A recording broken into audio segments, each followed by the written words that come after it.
Sebelumnya, kita telah membuktikan 6 buah sifat dari logaritma. Sekarang kita akan membuktikan sifat-sifat lain yang lebih kompleks. Nah, kita akan review salah satunya yang udah kita buktikan kemarin, yaitu ketika kita ingin menjumlahkan dua buah logaritma yang memiliki basis yang sama. Di sini kita contohkan sebagai A log P ditambah A log Q. Jadi keduanya memiliki basis sama, yaitu A. Nah, ini dapat kita sederhanakan dia sebagai A log P kali Q.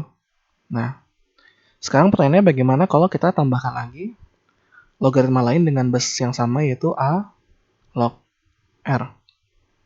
Nah, ini kalau kita mau jumlahin tiga-tiganya, kita kelompokin dulu aja A log P dan A log Q kan. Yang kita sederhanakan sebagai A log P kali Q. Kemudian kita tambahkan lagi A log R. Nah, ekspresi yang kedua ini, itu kita bisa manfaatkan yang pertama tadi. Kita kalikan aja numerusnya, PQ dengan R. Sehingga kita peroleh A log P kali Q kali R gitu. Jadi jumlah yang dijumlahkan, logaritma yang dijumlahkan, itu sebenarnya tidak berpengaruh. Kalau asal basisnya sama, kita bisa kaliin aja numerusnya gitu.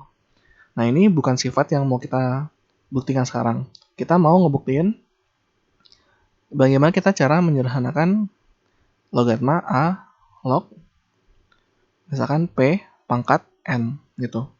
Jadi N di sini bilangan bulat. Nah, bagaimana kita menyederhanakan bentuk logaritma ini? Nah, P pangkat N itu kan merupakan perkalian berulang kan.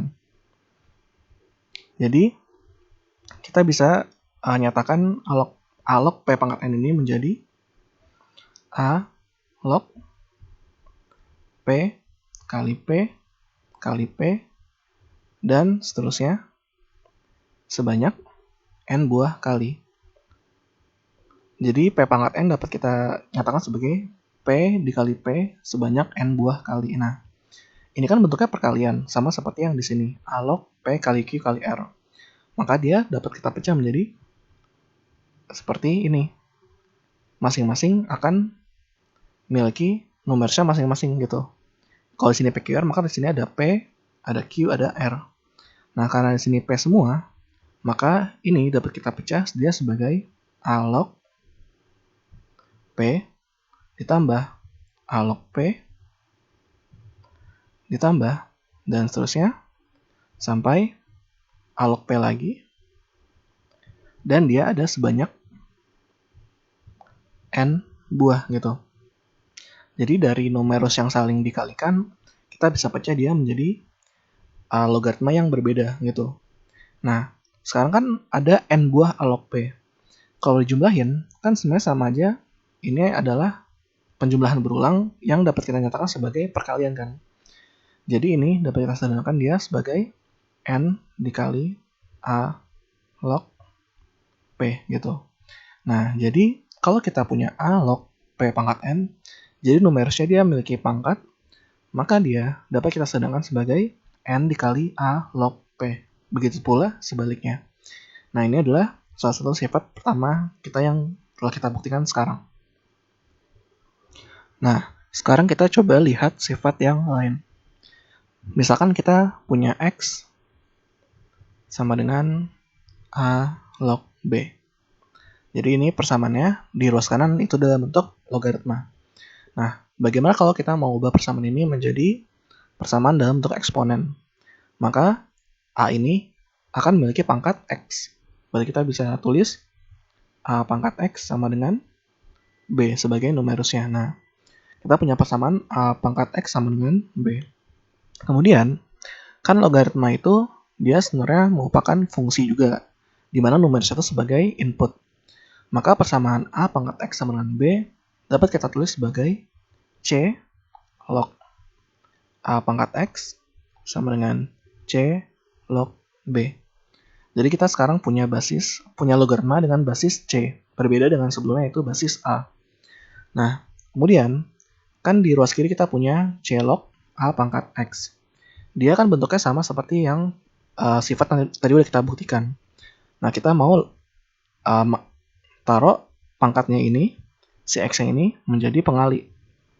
Maka ini dapat kita sederhanakan sebagai X dikali C log A sama dengan C log B. Nah, kemudian kedua ruas mau kita bagi dengan C log A. Maka akan kita peroleh ruas kiri tinggal X dan ruas kanan itu C log B per C log A. Nah, X itu tadi kan di awal itu adalah A log B kan. Berarti ini bisa kita ganti.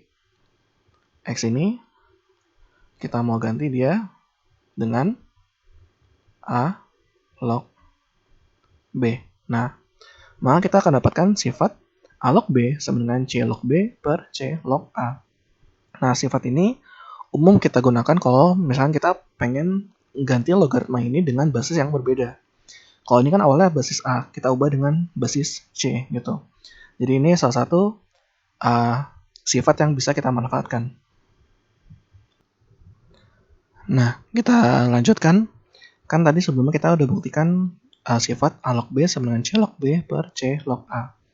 Nah, gimana kalau kita taruh lagi C log A-nya di ruas kiri? Jadi dari sini kita mau terus ulang dia sebagai C log A dikali A log B sama dengan C log B. Jadi kedua ruas kita kalikan dengan C log A. Nah, kalau kita perhatikan bagian yang ini kan dia memiliki numerus A. Sedangkan yang sebelah kanannya dia memiliki basis A. Nah, di sebelah kiri basisnya adalah C, yang kanan numerusnya adalah B. Dia akan menghasilkan C log B. Nah, jadi di sini ada salah satu sifat yang unik.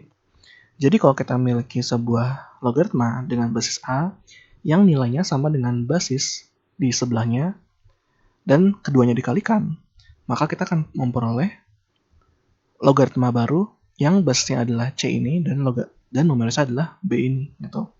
Jadi C log A dikali A log B sama dengan C log B. Nah, intuisinya adalah di sini sebenarnya anggap aja ini kita coret. Gitu karena ini ada A di bawah dan ini ada A di atas. Namun sebenarnya bukan dicoret atau di eliminasi, namun kita manfaatkan sifat yang sebelumnya udah kita buktikan gitu. Nah, jadi sini kalau kita tulis ulang dengan huruf yang lebih enak, jadi kalau kita punya A log B dikalikan dengan B log C, ini dapat kita sandangkan dia menjadi A log C gitu. Nah, ini strategi ini juga sering dipakai kalau misalnya kita mau mengeliminasi sebuah logaritma dengan basis tertentu gitu. Jadi ya udah kita eliminasi aja dengan dia basis yang B ini sehingga hanya ada basis A gitu. Nah, sifat selanjutnya ini cukup sederhana. Kita mau ngambil sifat yang sebelumnya udah kita buktikan, A log B dikali B log C sama dengan A log C. Namun, sekarang kita mau ganti C-nya ini dengan 1. Jadi sekarang kita punya persamaan A log B dikali B log 1.